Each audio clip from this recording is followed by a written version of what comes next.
الحمد لله وكفى وسلام على عباده الذين اصطفى أما بعد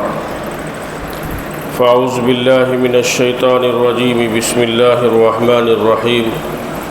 وَلَقَدْ نَصَرَكُمُ اللَّهُ بِبَدْرٍ وَأَنْتُمْ أَذِلَّةٌ صدق اللہ العظیم۔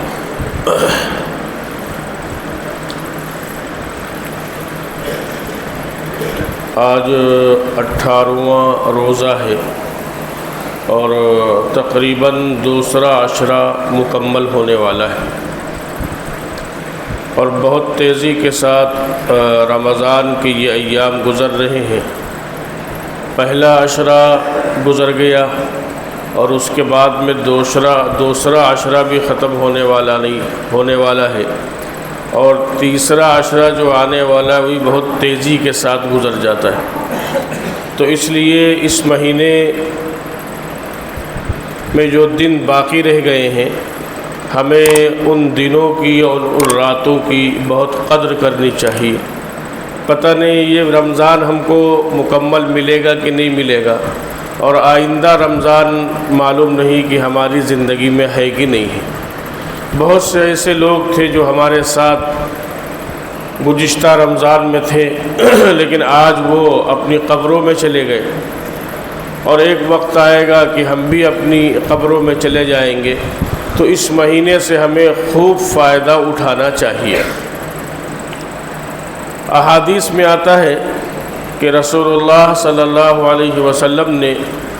اس مہینے میں جہاں بہت سی دعاؤں کا اہتمام کیا جاتا ہے وہاں کلمہ طیبہ کا بھی خاص طور پر ورد کرنا چاہیے، اور خاص طور سے جو یہ عشرہ چل رہا ہے جس کو مغفرت کا عشرہ کہا جاتا ہے، تو اس میں ہمیں ایک دعا ملتی ہے کہ اس دعا کا ہمیں بہت اہتمام کرنا چاہیے۔ اس میں الفاظ یہ آتے ہیں کہ پہلے کلمہ طیبہ پڑھنا چاہیے، اور کلمہ طیبہ تقریباً سب کو یاد ہے اور یاد ہونا بھی چاہیے، لا الہ الا اللہ محمد الرسول اللہ۔ اور پھر اس کے بعد میں آتا ہے کہ استغفار پڑھنا چاہیے، استغفر اللہ ربی من کل ذنب واتوب الیہ۔ اور پھر اس کے بعد میں یہ دعا ہے اللہم انی اسألک الجنہ وَأَعُوذُ بِكَ مِنَ النَّارِ۔ اس دعا کا یعنی استغفار کو اور اس دعا کو اور کلمہ طیبہ کو اگر کوئی شخص دن میں 3 مرتبہ پڑھ لے گا، جنت کی طلب اگر دن میں کوئی 3 مرتبہ کرے گا تو جنت خود اللہ تعالیٰ سے کہتی ہے کہ اس کو ہمارے یہاں داخل فرما دیجیے، یعنی اس کو جنت دے دیجیے۔ اور اگر کوئی شخص جہنم سے 3 مرتبہ پناہ مانگے تو جہنم گویا اللہ رب العزت سے یہ کہتی ہے کہ اس کو جہنم سے بچا لیجیے۔ تو ہم سب کو یہ تو یاد ہے کلمہ طیبہ اور عام طور پر استغفار یاد ہے، کوشش کریں کہ ہم اسی الفاظ میں دعا کریں جو الفاظ جناب رسول اللہ صلی اللہ علیہ وسلم سے منقول ہیں، اور اگر وہ الفاظ نہیں یاد ہو پاتے ہیں تو پھر اپنی زبان میں جنت کو طلب کریں اور جہنم سے پناہ مانگیں۔ اگر اسی الفاظ میں کہیں گے جو الفاظ جناب رسول اللہ صلی اللہ علیہ وسلم نے ادا فرمائے تو پھر نور علی نور ہے۔ استغفار کے بعد میں اللہم انی اسألک الجنہ واعوذ بک من النار، اللہم انی اسألک الجنہ واعوذ بک من النار، یہ الفاظ ہیں۔ پہلے کلمہ طیبہ اور کلمہ طیبہ کے بعد میں استغفار، اور استغفار کے بعد میں پھر یہ الفاظ ہم اگر ادا کریں گے، اور امید یہ ہے کہ صبح سے لے کے شام تک اگر 3 مرتبہ پڑھ لیں گے تو پھر اللہ تعالیٰ اس کی برکت سے ہمیں جہنم سے بچا لیں گے۔ اچھا، اس میں اگر آپ دیکھیں تو بڑی حکمت نظر آتی ہے۔ ایک حکمت یہ نظر آتی ہے کہ اگر کبھی ہم سے جانے یا انجانے میں دیدہ و دانستہ کبھی کوئی شرک ہو گیا ہو اگر، تو ہم جب کلمہ طیبہ پڑھ لیتے ہیں تو پھر اللہ تبارک و تعالیٰ اس شرک والے گناہ کو معاف فرما دیتے ہیں۔ تو یہ بہت اہم دعا ہے گویا، اور کلمہ طیبہ کا ورد بہت اہم ہے کہ اس مہینے میں خاص طور پر کلمہ طیبہ کا ورد کیا جائے۔ اور پھر یہ مغفرت کا عشرہ ہے اپنے لیے اور اپنے گھر والوں کے لیے، اور پوری امت کے لیے اللہ تبارک و تعالیٰ سے مغفرت کو طلب کرنا چاہیے۔ اگر انسان کو اللہ تبارک و تعالیٰ کی طرف سے مغفرت مل گئی تو یہ سمجھنے کی یہ بہت بڑی کامیابی ہے کہ اللہ تعالیٰ جب راضی ہوگا اور اس کے بعد میں پھر اللہ تعالیٰ مغفرت فرمائے گا، تو یہ مہینہ جو اللہ نے ہمیں عطا فرمایا ہے تو یہ مہینہ رحمت کا بھی تھا، اور یہ مہینہ مغفرت کا بھی ہے، اور یہ مہینہ جو ہے وہ جہنم سے آزادی کا بھی ہے، جہنم سے خلاصی کا بھی ہے کہ جب عشر اخیر آتا ہے تو پھر اللہ تبارک و تعالی جہنم سے خلاصی بھی عطا فرماتے ہیں اور نجات دیتے ہیں۔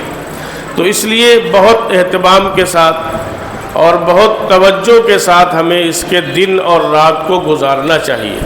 اسی لیے اس مہینے کے اخیر عشرے میں اعتکاف مسنون ہوا اور مشروع ہوا۔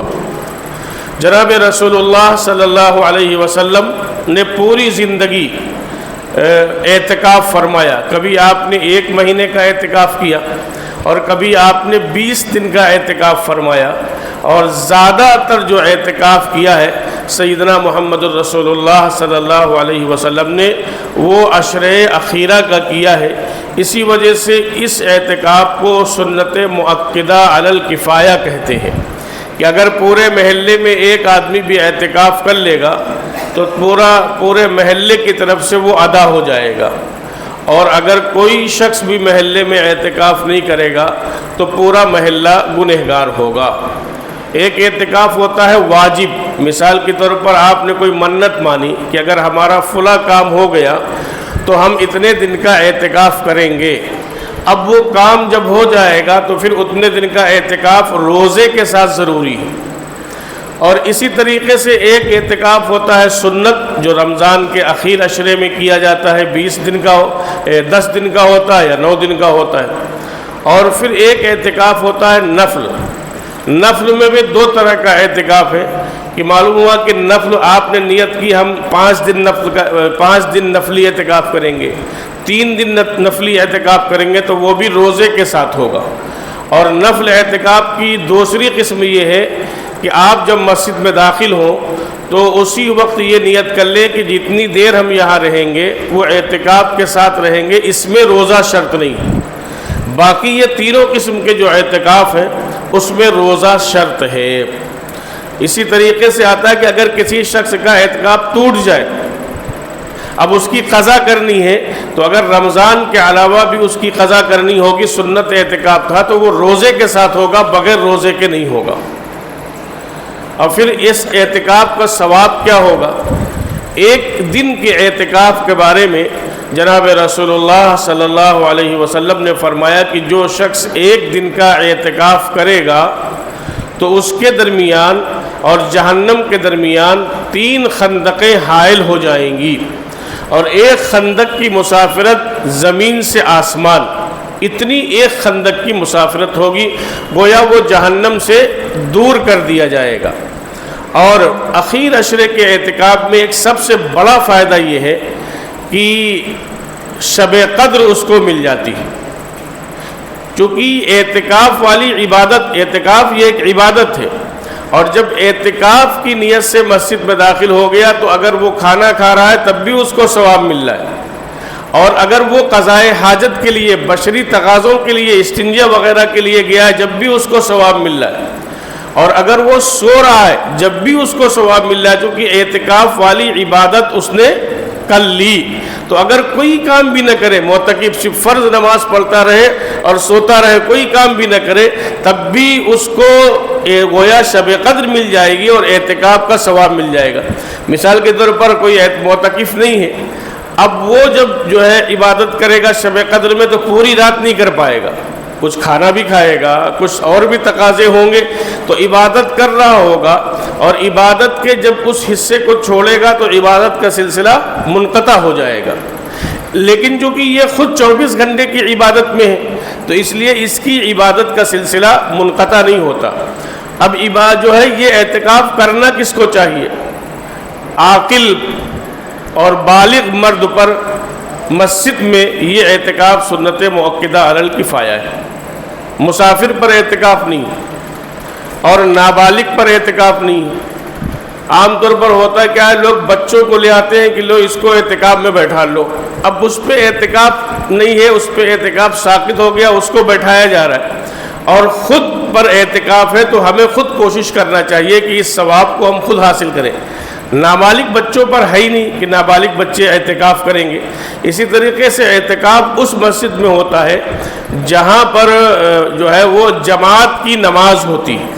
جہاں جماعت کی نماز ہوتی ہے وہاں پر اعتکاف ہوتا ہے۔ عورتوں کے لیے یہ ہے کہ گھر میں کوئی ایک جگہ متعین کر لیں، کہ جہاں اگر مستقل کسی کے گھر میں کوئی جگہ ایسی بنی ہے کہ نماز پڑھنے کے لیے، بعض گھر ہوتے ہیں کہ انہوں نے ایک جگہ متعین کر لی کہ ہم یہی نماز پڑھیں گے، تو ان کے لیے وہی بہتر جگہ ہے، اور اگر کوئی جگہ متعین نہیں ہے تو اپنے طرف سے کوئی جگہ متعین کر لیں اور پھر وہیں رہیں۔ اور اعتکاف کا مطلب یہ ہے کہ گھر میں جو بچیاں ہیں اور لوگ ہیں، بہویں ہیں، تو ان سے کام کراتے رہیں۔ کچھ نصیحت کرنا ہے، کوئی بات کرنی ہے، کوئی کام کے لیے کہنا تو وہ کہہ سکتی ہیں، لیکن کوشش کریں کہ زیادہ وقت وہیں گزاریں جہاں پر انہوں نے اعتکاف کی نیت سے رکنے کا ارادہ کیا ہے۔ تو مرد کے لیے مسجد میں اعتکاف ہے، اور خواتین کے لیے اپنے گھر کی مسجد کا اعتکاف ہے، جہاں انہوں نے اپنے گھر میں جو جگہ متعین کی ہے تو وہاں پر وہ اعتکاف کریں گی۔ اور پھر اعتکاف کی یہ فضیلت زبردست ہے جو اللہ کے پیغمبر سیدنا محمد رسول اللہ صلی اللہ علیہ وسلم نے بتلائی۔ تو یہ مہینے کی تھوڑی سی وہ ہو گئی، اسلام کی جو پہلی جنگ ہوئی تھی، کیونکہ اس حوالے سے بھی تھوڑی گفتگو ہو جائے، وہ پہلی جنگ جو ہوئی تھی جس کو غزوہ بدر کہا جاتا ہے، وہ رمضان میں ہوئی تھی۔ تو رمضان میں اللہ کے رسول صلی اللہ علیہ وسلم نے صرف روزہ ہی نہیں رکھا ہے، اگر حالات آئے ہیں تو مقابلہ بھی کیا ہے سیدنا محمد رسول اللہ صلی اللہ علیہ وسلم نے۔ غزوہ بدر کا جو واقعہ پیش آیا ہے تو یہ واقعہ اتفاقی واقعہ تھا، چونکہ ابو سفیان کا قافلہ جو ملک شام سے آ رہا تھا واپس، تو حضور صلی اللہ علیہ وسلم کا یہ ارادہ تھا کہ اس قافلے پر حملہ کیا جائے گا، جو گویا کروڑوں روپے کا سامان لے کے آ رہا تھا، وہ تجارت کا قافلہ۔ تو حضور کا ارادہ یہ تھا کہ اپنے صحابہ کو لے کر حضور نکلے تھے کہ اس قافلے پر حملہ کریں گے۔ ادھر ان کے مخبروں نے یہ خبر دے دی ہوگی اس قافلے والے کو، تو ابو سفیان نے اپنا قاصد دوڑایا مکہ مکرمہ ابو جہل کے پاس۔ تو ابو جہل نے بھی بڑے بڑے سرداروں کو اکٹھا کیا، اور اکٹھا کرنے کے بعد میں اس کا ارادہ یہ تھا، بہت سے لوگ آنا نہیں چاہتے تھے لیکن اس نے غیرت دلائی۔ وہ قافلہ جو ملک شام سے آ رہا تھا اور بدر کے راستے سے ہوتے ہوئے مکہ جاتا، جب اس قافلے کو یہ خبر ہو گئی تو انہوں نے، اس قافلے والوں نے اپنا راستہ بدل لیا اور وہ جا کر مکہ مکرمہ پہنچ گئے۔ اب وہ لشکر جو مکہ سے چل چکا تھا اب وہ بدر کے میدان میں آ گیا۔ اب یہاں تو اب پوزیشن یہ تھی کہ اب مقابلہ ہی کرنا ہے، اور یہ اللہ کے منصوبے کا حصہ تھا۔ بدر کی لڑائی بے سر و سامانی کے عالم میں یہ اللہ کے منصوبے کا حصہ تھا۔ اللہ قیامت تک کے آنے والے لوگوں کو یہ بتلانا چاہتے تھے کہ دیکھو یہ اہل ایمان بے سر و سامانی کے عالم میں ہیں، اور اللہ اپنا کوئی معجزہ دکھلانا چاہتے تھے کہ لوگوں کو یہ پتہ چل جائے کہ یہ بے سر و سامانی کے عالم میں جو لوگ تھے اللہ نے ان کو غلبہ عطا فرمایا، اور جو سامان کے ساتھ اور قوت کے ساتھ آئے تھے اللہ تعالیٰ نے ان کو مغلوب کیا۔ یہ پوری دنیا کو اللہ تبارک و تعالیٰ کو دکھانا تھا۔ اس لیے اگر غزوہ بدر کی تاریخ کو پڑھیں یا آپ موبائل میں سنیں تو بڑا اس سے حوصلہ ملتا ہے کہ چند لوگوں کے پاس کچھ تلواریں تھیں، کچھ سواریاں تھیں، ایک آدھ زرہ تھی۔ زرہ اس لوہے کے جو ہے کپڑے کو کہتے ہیں گویا، جو تلوار سے بچاؤ کے لیے ڈھال ہوا کرتا تھا۔ تو یہ چند چیزیں تھیں صحابہ کرام کے پاس، اس لیے کہ وہ لڑائی کے ارادے سے نہیں گئے تھے، وہ گئے تھے اصل میں اس لشکر پر حملہ کرنے کے ارادے سے۔ لیکن جب وہ سامنے مقابلہ ہو رہا ہے، اور مقابلہ کس سے ہو رہا ہے؟ جو 1000 سے زیادہ تعداد میں آئے اور پوری قوت کے ساتھ آئے اور پوری طاقت کے ساتھ آئے، اور اپنے ساتھ ناچنے گانے والیوں کو لے کر آئے۔ کیوں؟ ان کا منصوبہ یہ تھا کہ ہم ابھی جائیں گے اور جانے کے بعد میں تھوڑے سے مسلمان ہیں ان کو مسل کر رکھ دیں گے، یہ ان کے اپنے دل میں وہ تھا اور یہ ان کے اپنے خیالات تھے، اسی لیے وہ پورے مستی اور پورے غرور اور پورے تکبر کے ساتھ آئے تھے۔ اور جب میدان بدر میں آئے تو پھر جب صبح جنگ ہونی ہے تو سیدنا محمد الرسول اللہ صلی اللہ علیہ وسلم نے صفیں بنوا دی، صف، یہ یہاں، پھر ان کے پیچھے یہ، پھر ان کے پیچھے یہ، پھر ان کے پیچھے یہ، اور اس کے بعد میں صبح مقابلہ ہونا ہے۔ رات میں حضور صلی اللہ علیہ وسلم نے اپنا تعلق اپنے اللہ اور اپنے خالق و مالک سے جوڑا، اللہ سے دعائیں کر رہے ہیں۔ بعض لوگوں نے لکھا ہے کہ حضور علیہ السلام کی دعا کے وقت اور اللہ سے مانگنے کے وقت سجدے میں گرے ہوئے تھے حضور صلی اللہ علیہ وسلم، اور اللہ کے سامنے بلک بلک کر رو رہے تھے، جیسے کوئی بچہ روتا ہے، یہ انداز تھا حضور علیہ السلام کا۔ اور سیدنا ابو بکر صدیق رضی اللہ تعالیٰ عنہ نے جب آپ علیہ السلام کو اس حال میں دیکھا تو کہا حضور سر اٹھائیے، اللہ تعالیٰ نے آپ کی دعا کو قبول فرما لیا۔ علماء نے لکھا ہے کہ ابو بکر صدیق کو کیسے معلوم ہوا، تو انہوں نے اپنے اجتہاد سے یہ سمجھا کہ اللہ کا محبوب اور اللہ کے لاڈلے پیغمبر اللہ سے دعا کر رہے ہیں تو یقیناً اللہ تعالیٰ اپنے محبوب کی دعا کو رد نہیں فرمائے گا۔ لیکن پہلا کام کیا تھا، حضور علیہ السلام نے صفیں متعین فرما دی تھی، اور اس کے بعد میں پھر اپنا تعلق اپنے اللہ سے جوڑا تھا۔ اور جب صبح مقابلہ ہوا تو مقابلے کے وقت وہ حضرات جو مکہ کے بڑے سردار تھے، جو بڑی مشکل سے آئے تھے، تو ہوتا یہ تھا کہ جب مقابلے کی نوبت آتی تھی تو پہلے سردار سامنے آتے تھے، بڑے لوگ اپنی ہیکڑی میں، اور یہ کہتے ہے کوئی ہم سے مقابلہ کرنے والا۔ تو یہی انہوں نے غزوہ بدر میں بھی کیا کہ یہ مکہ کے یہ حضرات آئے سامنے اور انہوں نے کہا کہ ہے کوئی ہم سے مقابلہ کرنے والا، اور پھر جب اہل ایمان کی طرف سے حملہ ہوا ہے تو پھر بڑے بڑے سورما جو کفار کی طرف سے آئے تھے وہ سب مارے گئے، اور اللہ تبارک و تعالیٰ نے اس جنگ کو جو بظاہر بے سر و سامانی کے عالم میں تھی، اللہ تبارک و تعالیٰ نے اہل ایمان کو غلبہ عطا فرمایا، اور اہل ایمان کو اللہ تبارک و تعالیٰ نے فتح عطا فرمائی۔ 70 ادھر سے مارے گئے اور 70 ہی کافر قید کیے گئے، اور یہاں آتا ہے کہ 6 مہاجر اور 8 انصار میں سے صحابہ کرام شہید ہوئے، اور وہاں 70 کافر مارے گئے اور 70 ہی کی تعداد میں تقریباً گرفتار ہوئے۔ تو یہ معرکہ بھی رمضان المبارک میں پیش آیا تھا۔ تو گویا اگر جو ہے یہ پیغام دیا جناب رسول اللہ صلی اللہ علیہ وسلم نے کہ اپنی طرف سے کچھ نہیں کرنا ہے، لیکن اگر کبھی ایسے حالات ہو جائے تو یہ رمضان ہمارے لیے اس نیک کام کے لیے مانع نہ ہونا چاہیے کہ ہم رمضان کے روزے سے ہیں اور اس حال میں یہ کیا کرنا چاہیے۔ تو گویا رمضان المبارک ہی میں مکہ فتح ہوا، اور رمضان المبارک میں جو ہے وہ غزوہ بدر کا واقعہ پیش آیا، اور رمضان المبارک ہی میں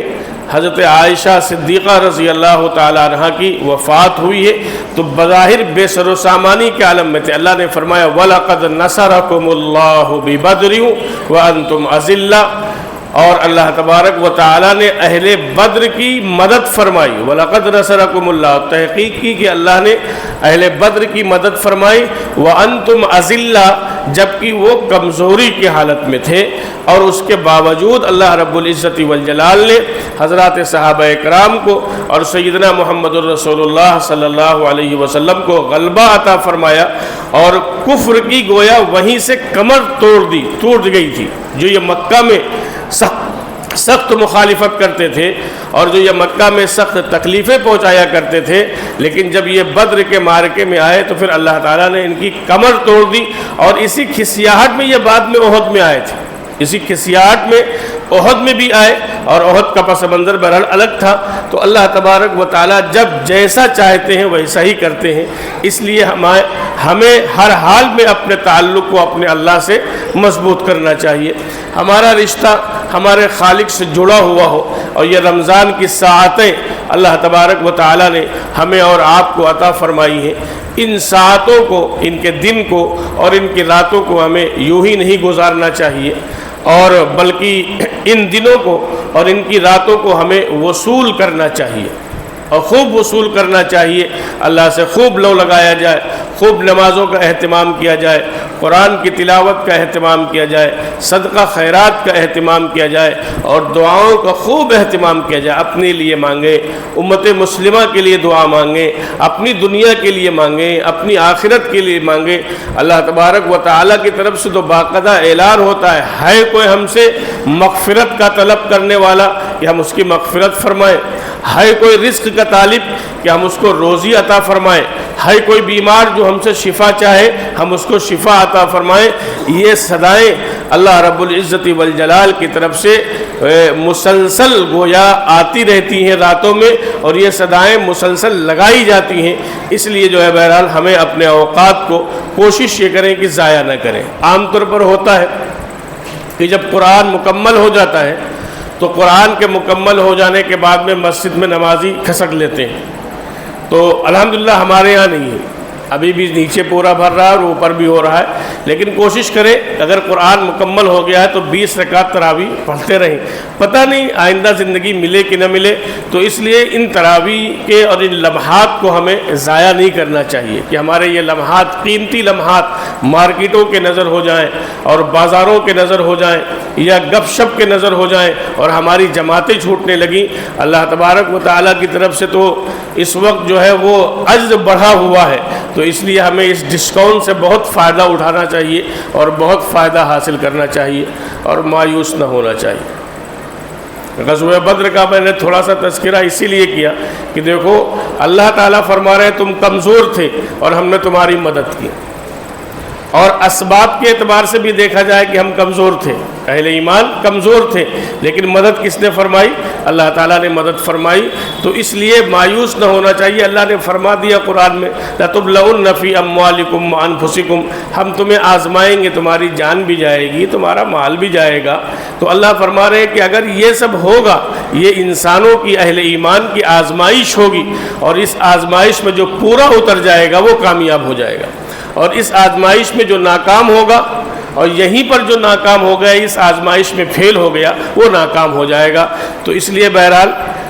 ہر حال میں ہمیں اپنا تعلق اپنے مالک سے جوڑنا چاہیے، اپنا رشتہ اپنے خالق سے جوڑنا چاہیے،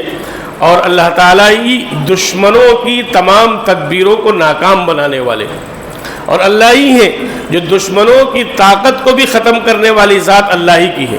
اور ان کی قوت کو ختم کرنے والی ذات بھی اللہ تعالیٰ کی ہے. اس لیے ہمارا رشتہ ہر حال میں اپنے خالق اور اپنے مالک سے مضبوط ہونا چاہیے. خوب دعاؤں کا اہتمام کریں، خوب اللہ تعالیٰ سے مانگیں، امت کی بھلائی کے لیے مانگیں، اور اس بات کے لیے بھی ہم دعا کریں کہ اللہ باطل کے تمام منصوبوں کو اللہ ناکام بنا دے، اور اس ملک کے اہل ایمان کی اللہ تبارک و تعالیٰ بھرپور مدد فرمائے اور ان کی حفاظت فرمائے. باقاعدہ اپنی دعاؤں میں ان چیز کا باقاعدہ ہمیں تذکرہ کرتے رہنا چاہیے. اور کبھی کبھی ایسا ہوتا ہے کہ جہاں سے حالات بگڑتے نظر آتے ہیں وہاں سے اللہ تبارک و تعالیٰ حالات بنا دیتے ہیں. تو اس لیے مایوس نہ ہو، بس ہم دین پر چلتے رہیں، ہم صراط مستقیم پر چلتے رہیں، ہم شریعت پر چلتے رہیں، اور ہم سیدنا محمد الرسول اللہ صلی اللہ علیہ وسلم کی غلامی اختیار کرتے رہیں. اور یہ دعا بھی اللہ رب العزت سے کریں کہ اللہ جب ہماری موت آئے تو ہمیں ایمان پر اٹھائیے گا، ہم جب دنیا سے جا رہے ہوں تو ہمیں دنیا سے اس حال میں اٹھائیے گا کہ اللہ آپ ہم سے راضی ہوں. اللہ اس وقت تک موت نہ دیجیے گا جب تک آپ ہم سے راضی نہ ہو، اور ایمان کی حالت میں موت دیجیے گا. ہمیں یہ دعائیں اللہ تعالیٰ سے کرنی چاہیے. موت تو آنی، میں کہتا ہوں نا کہ 2000 سال تو ہمیں اس دنیا میں نہیں رہنا ہے، یا 1500 سال تو نہیں رہنا. موت تو آنی ہے، اور اللہ نے جس وقت جس کنڈیشن میں جس کی موت لکھ دی ہے اسی کنڈیشن میں اسی صورتحال میں اس کی موت آئے گی. چونکہ اللہ تبارک و تعالیٰ نے موت کا وقت مقرر کیا ہوا ہے اور موت کی کنڈیشن بھی اللہ تبارک و تعالیٰ نے متعین فرما دی ہے. بس یہ ہے کہ ہم اللہ کی ذات پر کامل یقین رکھیں اور اللہ کی ذات پر کامل بھروسہ رکھیں. یہ جب بدر میں پہنچے ہیں تو جانتے ہیں صحابہ اکرام کو جو جگہ ملی تھی وہ بالو والی جگہ ملی تھی، اور ان کو تھوڑا سا اچھی جگہ ملی تھی اہل کفر کو. حضور علیہ الصلوۃ والسلام نے دعا فرمائی تو جب دعا فرمائی تو بارش ہوئی، اب بارش جب ہو گئی تو اب وہ ریتیلی زمین اہل ایمان کے لیے اچھی ہو گئی، اور ان کو جو پتھریلی زمین ملی تھی اس پہ پھسلن ہونے لگی۔ یہ اللہ کا نظام ہے کہ بظاہر ناکامی کی شکلیں تھیں، لیکن اللہ تبارک و تعالیٰ نے وہاں کامیابی کی شکلیں پیدا فرما دی۔ آج جو